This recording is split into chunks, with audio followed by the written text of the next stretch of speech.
Je m'appelle Emma Pelletier, je suis actuellement postdoctorante à l'Université catholique de Louvain. J'ai reçu le prix spécial de thèse 2024 de la Fondation des Ponts. Ce prix représente pour moi une reconnaissance du travail que j'ai réalisé pendant plusieurs années. Il légitime la dimension originale de cette recherche, c'est-à-dire étudier des mobilités invisibilisées d'une part et adopter des approches intersectionnelles dans les études urbaines d'autre part.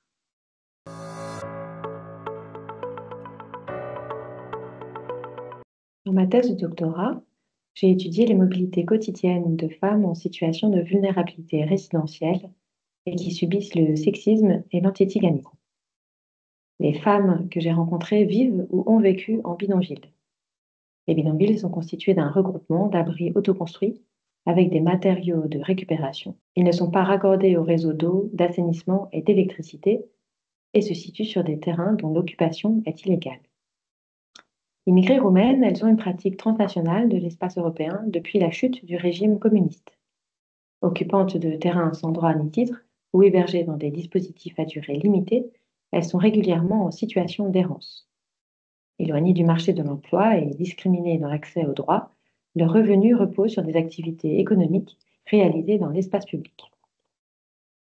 Dans cette thèse, les mobilités quotidiennes sont envisagées comme une pratique sociale qui engage le corps dans l'espace, qui dépend de la position sociale des personnes, des modes de déplacement, des infrastructures de transport et de la spatialisation des rapports de domination. Si le champ des mobilités quotidiennes est riche et varié, l'originalité de mon travail consiste à avoir embrassé une perspective intersectionnelle et féministe.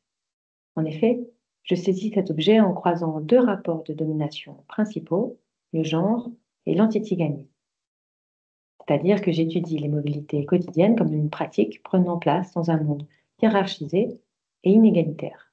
Dans la thèse, je montre que les mobilités des femmes roms précaires se trouvent au centre de leur quotidien, non pas parce qu'elles sont nomades, mais parce qu'elles sont mises en circulation.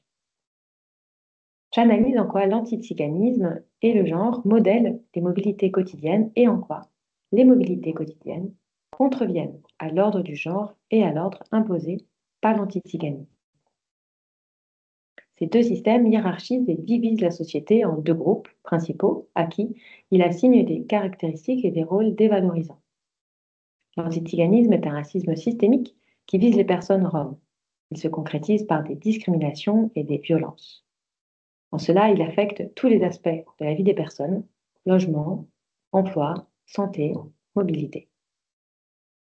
Le genre, quant à lui, est un rapport social, un système de partition du monde qui hiérarchise et attribue des caractéristiques et des valeurs aux hommes et aux femmes.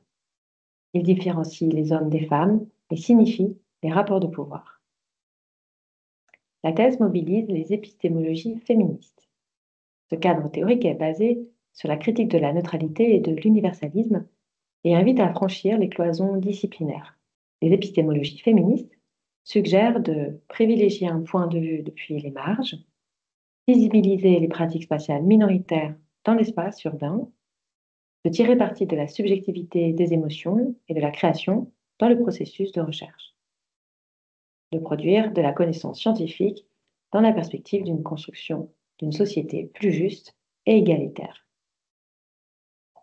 Au niveau de ma méthodologie, ma recherche s'appuie sur une longue enquête qualitative menée en Île-de-France et en Roumanie. Dans 11 bidonvilles, 5 hôtels sociaux et plusieurs villages d'insertion. Pendant une trentaine de mois, j'ai rendu visite aux femmes chez elles. J'ai participé aux tâches de la vie quotidienne et je les ai accompagnées dans leurs déplacements.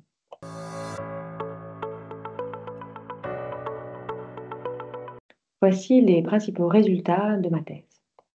D'une part, je montre que le genre et l'antiziganisme pénalisent l'accès à la ville des femmes. Premièrement, je montre que les mobilités les exposent aux violences de genre et aux violences racistes. Deuxièmement, l'enclavement des bidonvilles et des hôtels allonge le temps de déplacement et alourdit le travail domestique mobile. En bidonville, l'absence d'eau courante et d'électricité en continu rend plus important le travail domestique intérieur et entraîne davantage de travail domestique mobile. Faire les courses quasi quotidiennement à cause de l'absence de frigidaire, aller chercher de l'eau à l'extérieur du bidonville ou ramasser du bois de chauffage. D'autre part, j'ai montré que les mobilités quotidiennes contreviennent à l'ordre du genre et de l'antiziganisme. Tout d'abord, les mobilités quotidiennes soutiennent l'autonomie des femmes car elles leur permettent de dégager des revenus, de réaliser des pratiques récréatives et d'accéder aux services publics et donc aux droits sociaux. Deuxièmement, se rendre dans l'espace public en tant que femme défie la norme selon laquelle les femmes sont assignées à l'espace domestique. Enfin, on peut voir les mobilités quotidiennes comme une manière d'exercer un droit à la ville menacé par l'idée selon laquelle les Roms sont considérés comme des citadins et citadines indésirables et illégitimes.